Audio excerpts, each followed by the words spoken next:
작별하지 않는다. 한강. 아시아 최초 노벨 문학상을 수상한 자랑스러운 작가.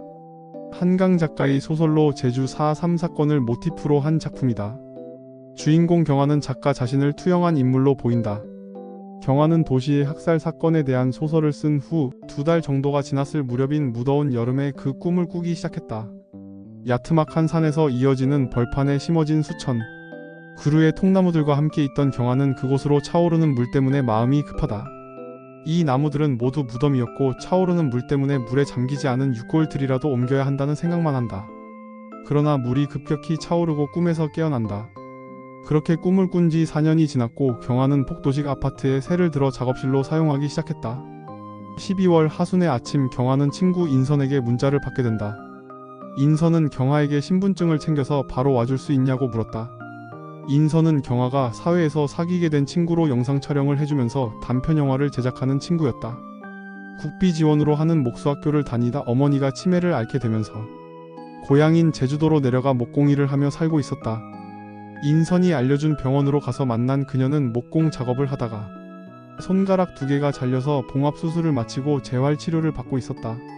3분에 한 번씩 도우미가 바늘로 봉합한 곳을 찔러 피를 내는 게 치료 방법이었다.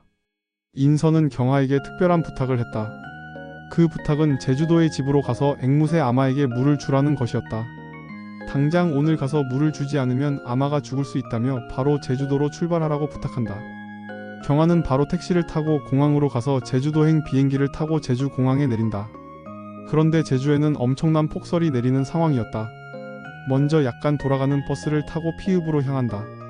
한참 걸려 눈보라를 뚫고 버스는 피읍에 도착하여 버스에서 내린 경화는 갈아탈 버스 정류장을 찾는다. 그리고 버스 정류장을 발견하여 버스에 탑승한다.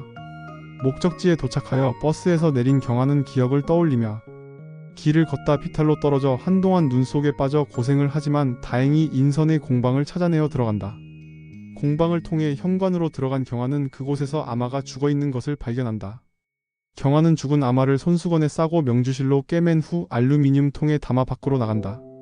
나무 옆에 삽으로 땅을 파고 그 안에 통을 넣고 흙으로 땅을 다져놓는다. 위경련으로 두통과 구역질이 일어나 정신을 잃고 쓰러져 잠이 든다. 다음날 눈을 뜨니 밤새 그녀를 괴롭히던 두통과 구역질이 사라져 있었다. 그런데 조용해야 할 집에는 새소리가 들린다. 그리고 그 새는 본인이 직접 땅에 묻어준 아마였다. 죽은 새도 일반 새들에게 적용해야 하는 것들이 적용될까 의아해하며 그녀는 아마를 위한 식사를 준비해준다. 죽은 앵무새 아마는 먹이를 잘 먹었다. 잠시 공방을 청소하려고 하던 경화는 공방에서 인선이 나타나는 것을 보았다. 병원에 있어야 할 인선은 집에 돌아와 경화에게 그녀가 준비한 자료들과 부모님의 이야기를 들려준다. 인선의 엄마에겐 오빠와 언니 그리고 동생이 있었다. 인선의 엄마와 이모 2자매는 심부름을 다녀온 그날 마을 사람들이 학교 운동장에 죽은 채 널려있다는 얘기를 듣고 운동장으로 간다. 그리고 얼굴에 눈이 쌓인 채 운동장에 누워있던 죽은 사람들의 얼굴에서 눈을 닦아내며 아버지와 어머니를 찾는다. 아버지와 어머니의 시신을 발견하지만 오빠와 동생의 시신은 찾지 못한다. 한참을 더 찾아보던 자매는 집으로 돌아와 보았다. 총을 맞고 턱이 거의 날아간 동생이 겨우 기어서 집으로 돌아와 있었다. 그리고 오빠는 어딘가로 도망갔는지 보이지 않는다. 인선의 외삼촌은 도망갔다가 붙들려 목포로 수감되었다가 다시 대구 형무소로 이감된다. 엄마와 이모가 외삼촌을 만나러 대구 형무소로 가지만 거기에 외삼촌은 없었다. 이감 기록도 없고 행방불명이었다. 인선의 엄마는 사라진 오빠를 찾기 위해 노력을 기울였다. 오빠와 함께 복역하고 15년을 살다 나온 인선의 아버지를 찾아간 것도 사라진 오빠를 찾기 위한 노력이었다. 인선은 제주도로 돌아오기 전까지 엄마의 이런 활동에 대해 전혀 알지 못했다. 그러나 엄마의 이런 활동을 알게 되면서 그녀도 이 사건에 대해 자료들을 조사하게 되었다. 그리고 그녀가 제작했던 삼면화라는 단편 다큐멘터리 영화의 3번째 단편에 자신의 엄마의 이야기를 담았다. 자신의 부모님들과 제주도민에게 일어났던 사건을 조사하면서 낮에는 목공일을 하고 밤에는 관련 자료들을 수집하고 읽으며 그녀는 경화가 제안한 프로젝트가 시작할 때임을 직감한다.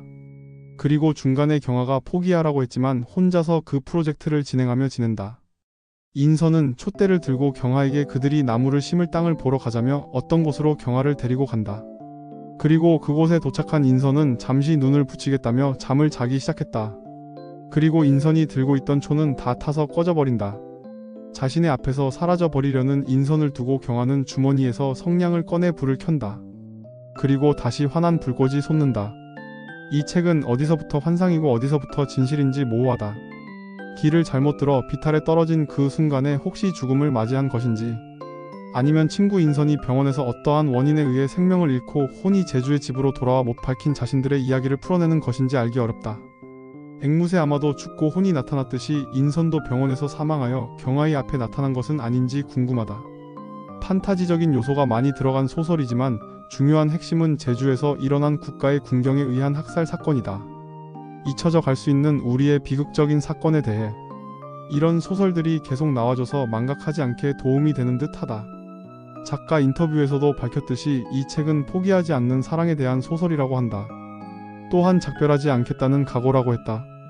어떤 것도 종결하지 않겠다는 그것이 사랑이든 애도든 끝내지 않고 끝까지 끌어안고 가겠다는 결의라고 생각한다고 말했다. 그런 의미에서 소설 제목과 인물들의 대화를 살펴보는 재미도 있었다.